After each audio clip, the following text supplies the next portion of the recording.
So MU is actually my main watch, even better. I like it more than Tesla. So let's start with MU first. Tesla is basically, I would say, a market kind of thing, because even though the market sold off last 2-3 days, Tesla did not, it's not like it held stronger than the market, but just the momentum was not there towards the downside. Same thing happened with NVDA as well. NVDA eventually found a trend, but Tesla just felt like the market is dragging its ass. It did not have any own momentum of, like, for example, right here, it pushed all the way right here, like even above. It basically recovered more than 50%, more than 50% of the push down it had off the open. So even SPY was pushing up right here. So that's not like, even SPY was like 50%. But yeah, Tesla, it's a Tesla. Like we know Tesla can get the momentum in opposite directions. So I am going to be watching R3 hold right here off the open, if we hold above R3 off the open, because a lot of times we have seen recently, like when the stock was pushing up these 2-3 days last week, it was just like R3 hold, push up, R3 hold, push up, R3 or R4 hold, push up. So that sort of, and the dynamic has changed in the past 2 days. That is definitely something to keep in mind. So if you open above R3, I'm going to look for a hold above R3 for a push towards the upside, or honestly, I have a playbook called continuation play after these 2 red days if you open near R3, short at R3. So that is why Tesla is on my watch, because it's actually holding near R3 and I want to see what happens near R3. So I'm open-minded on this one, both upside and downside, and that is why MU is my main watch, because Tesla, if I am just open-minded in both the directions, it might actually not be good in either direction. So just keeping that in mind. So let's start with MU now. This was pretty quick because Tesla just near R3, look for hold or under R3 for downside or upside respectively. Then MU. So MU is something that, yes, it sold off aggressively, but if you look at Friday's price action, just freaking inside bar. The market sold off aggressively. We can see that the market sold off, made a new, like we had a new breakdown. Even Tesla was unable to hold. NVIDIA was unable to hold.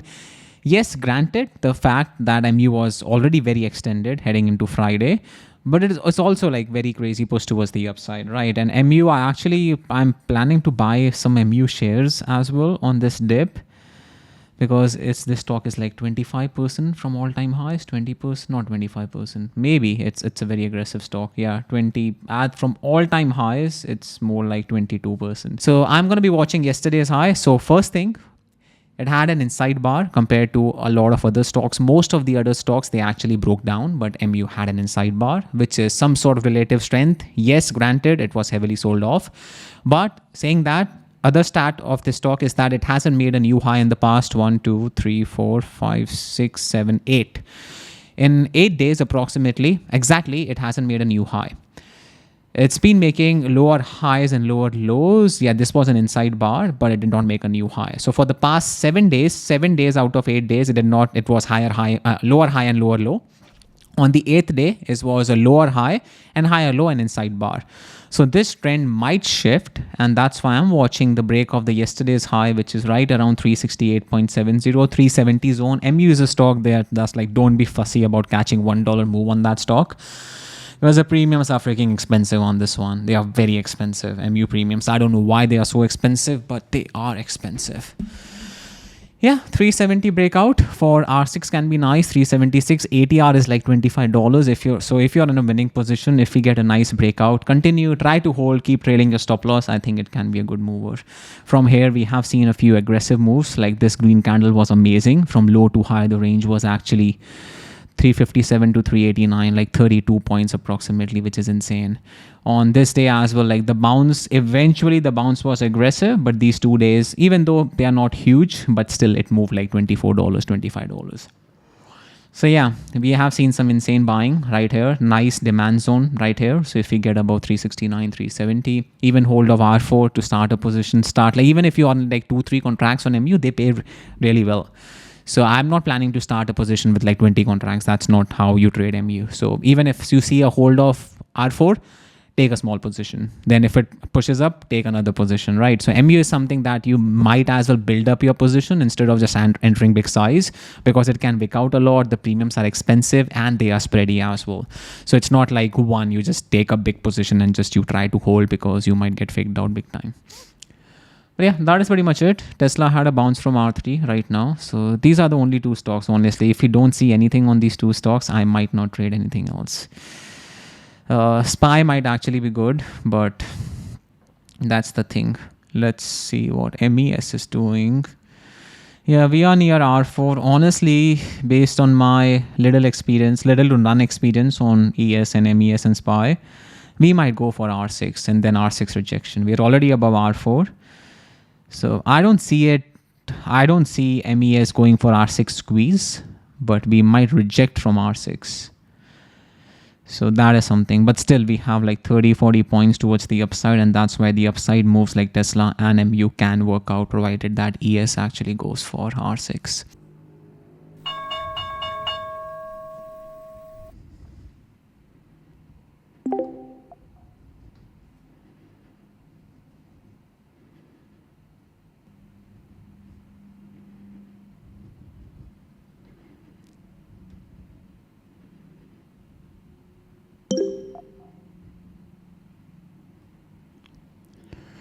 Took Tesla for reclaim of R3. Exited 20 contracts because there's a big order right here, which got filled. But yeah, there was a big seller right above 367. That's why I covered 20. Yep. What the hell? What the helly?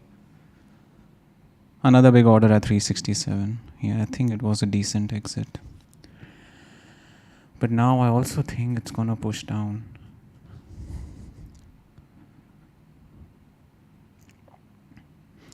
Because of these repeated sellers at near 367, if we get back under R3, I'm going to look for downside. Or if we hold above this, then can go for upside as well. But let's see.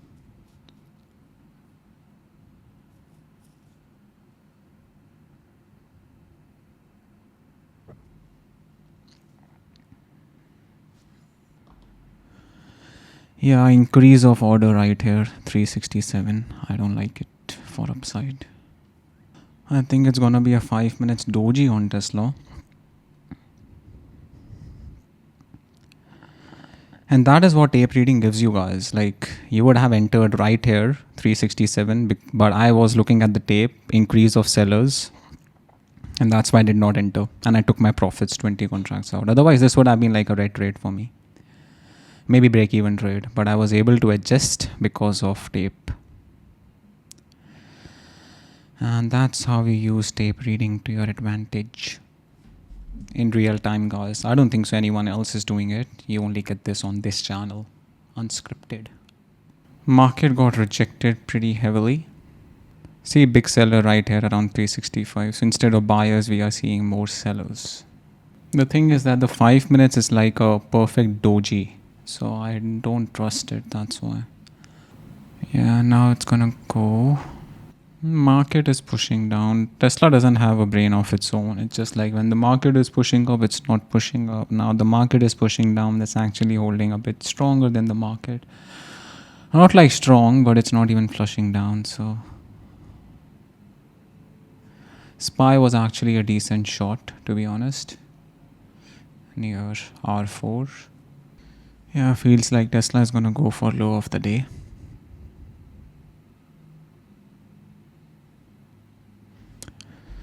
See, even here, new sellers, 365, 364.8. Netflix has some insane strength, man. I had this stock from last week on my layout. Market is pushing down. This is just going the other way. And like, see ya on the other side. MU was actually good downside. I discussed the game plan. MU, yes, had an inside bar, but this was a good continuation play instead of an exhaustion squeeze. So I was looking for a push up, but it actually worked out for downside. One rest day followed by another flush down. Man, SPY was actually insanity. Really good. It's gonna fill the gap the way it's going. Gap until the yesterday's close or something. Is this a good entry for MU? Which contracts first? It has moved so much. 340 puts maybe? Yeah. Let's see. Damn. Looking for my entry. The premiums went from like 7.6 to 8.4. What the hell? Why is it so aggressive? Come on, MU. Chill, Bill. I don't know if it's gonna fill me or not. Most likely not. It's okay. Let's cancel that order. Yeah, insane drop on MU. So this 345 has a big seller, 14,000, which is quite big after this order getting consumed. If we actually break above 345, then I'm gonna see. Like this can be a good wall as well, but just because how spready the premiums are, I wanna see this order get filled and then take it. That seller disappeared. Name it. Disappeared from the face of earth. Come on, man.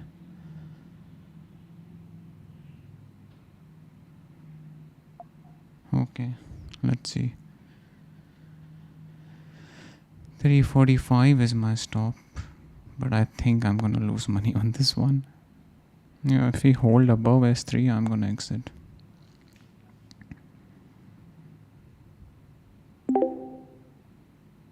Added a bit more at S3. I think this just feels like a fake out to me about 345. Or maybe I'm gonna get faked out. Yeah, it doesn't look like a fake out. That dip got bought back up pretty aggressively. Come on, lose 345. Now we are seeing buyers under 345. Yeah, it's not looking too good. Lost 345, but now the big thing is 344. The buyer is at 344. So we gotta lose 344 and hold under 344. That is important. Damn it. Yeah, I think I'm gonna lose on this one.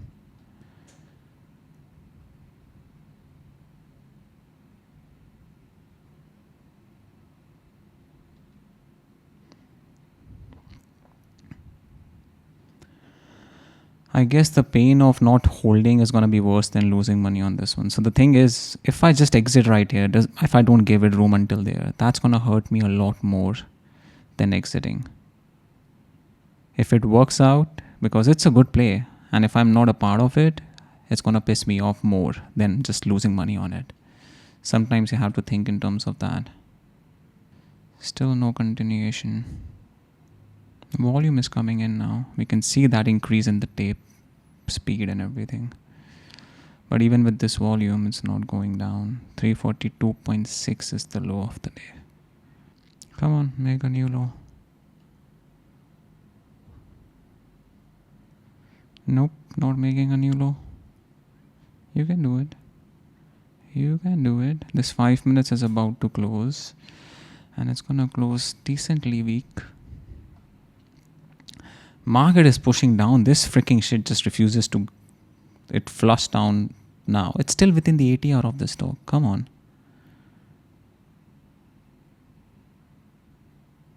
Yeah, now she goes. Come on. Come on. Come on. Come on. Come on. Gonna cover 5. That low of the day flush is not coming in. Which I wanna see. Which I want. Doji at low of the day. Fuck you, man. Fuck you. S6 is a valid. S4 actually is a valid. 339. 340.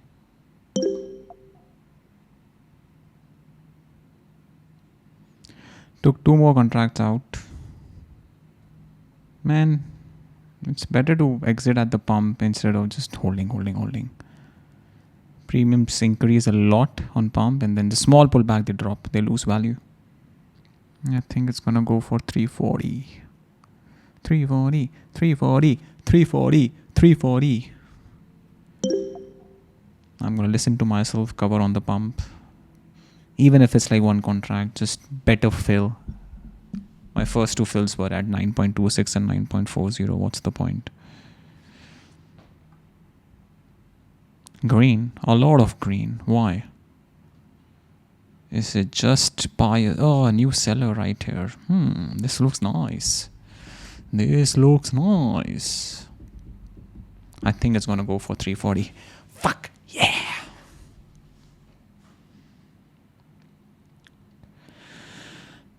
This was a really good video for order flow, guys. If you want to understand order flow, Tesla rejection did not go for 367. We could see that on the order flow. People who are like, order flow doesn't work, order flow doesn't work. Fuck you.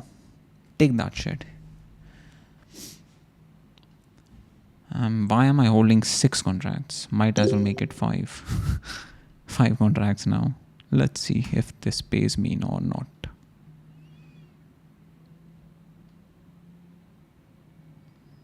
Yeah, see how the premiums lose value so quickly. Yeah, if this 5 minutes closes like this, I'm gonna exit. Yeah, I think it's gonna close like this. Garbage.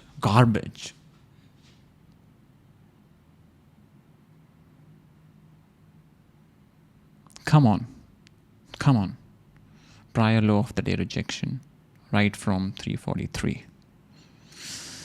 This is where we were looking for a breakdown under 343, and now it's back above 343. The big seller is here. That disappeared again, same story.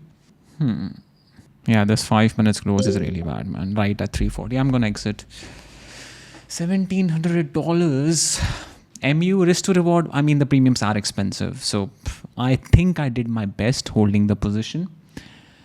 I think I did pretty good. Yeah, I think I'm gonna call it, guys. It's been 32 minutes. What I see is SPY and QQQ, they both had the best price action from what I can see. And apart from that, MU R3 rejection was really nice. So this entry right here, we were watching it for upside, but this was a good continuation play after an inside bar. Enter here and then just right here. By the time we traded it, it already moved like $20 for the day. The ATR is $25. So was quite extended. Tesla still continues to show some relative strength. Market sold off, but Tesla just holding, did not even make a new low of the day. So yeah, Tesla is something that might go tomorrow for 370. As of now, it's holding, which is pretty nice. So tomorrow might be a decent play, because the downside plays, what I'm thinking is that the downside moves on Tesla are not good. The momentum is not there. So the upside can be good. That's the thing, right? So we need to think about the upside and downside. Downside feels extended. The upside might actually work out. Saying that, guys, thanks for tuning in. Friday, I did not post a video because it was a weekend. I was red. I posted that on my Instagram. So go and follow me on Instagram. I was like red to green to red, tilted a bit on SPY. But my Lightspeed Trader, this platform, I have a hard stop loss at $2,000. I got stopped out with commissions. It was around $2,300. But yeah, I mean, overall, pretty shitty day on Friday, not decent day, but controlled because of the hard stop loss. And today, I just have to stack up the small wins because the momentum, eventually we are going to catch a momentum trade. But for now, it's just about stacking up small wins, not losing big money on red days. Last week, I had 4 green days and 1 red day. This week is actually a short week. Friday, Good Friday, the market is closed. So Monday to Thursday. And yeah, let's see. Just like stack up small wins and eventually we will find that big winner. Saying that, thank you for watching. Thank you for joining in. Thanks for tuning in. And I will see you guys in the next one.